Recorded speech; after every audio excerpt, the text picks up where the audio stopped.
OK，今朝想講一個話題同音樂有關嘅一個可能你以前聽叱咤903可能會講嘅話題，我唔知而家佢哋仲會講咁，但係我想講下就係咧啲歌手咧咪聖誕節出碟嘅，即係所謂嘅聖誕大碟啊，或者聖誕 EP 咁樣咁通常都冇乜宗教氣氛嘅，咁但係有聖誕節嗰啲聖誕樹啊嗰啲禮物啊嗰啲聖誕老人嗰種嘅氣氛嘅大碟啊 EP 嘅歌曲啦，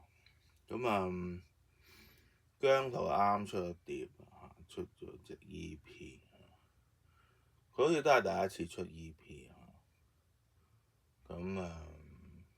有啲嘅聖誕氣氛咁教主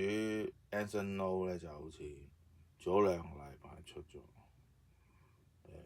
EP 好似傾咁鏡仔今年都出咗好多隻 EP， 我哋好多個都係第一次出 EP 或者大碟咁樣其實你追溯翻以前，可能你會諗起譬如黎明嘅《火舞豔陽》就好聖誕節啦，或者你李克勤嘅《空中飛人》又係好聖誕節咁樣即係臨到聖誕節放假啲人咧就想聽下啲歌，所以有啲聖誕歌。咁如果你再數可能 Mariah Carey 係會出啲聖誕味好濃嘅聖誕歌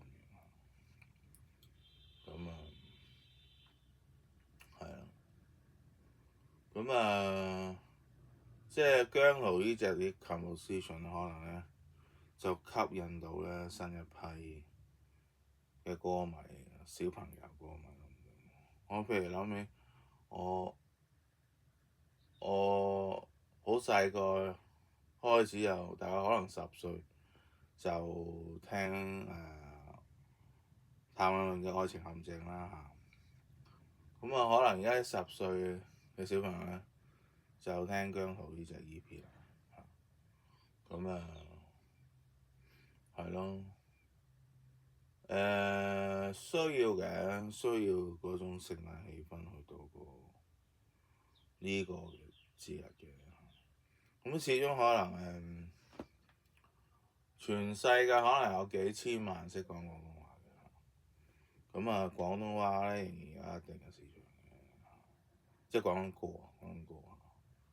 咁睇下我哋可以做幾耐咯，希望廣東歌可以繼續做落去啦，係咪先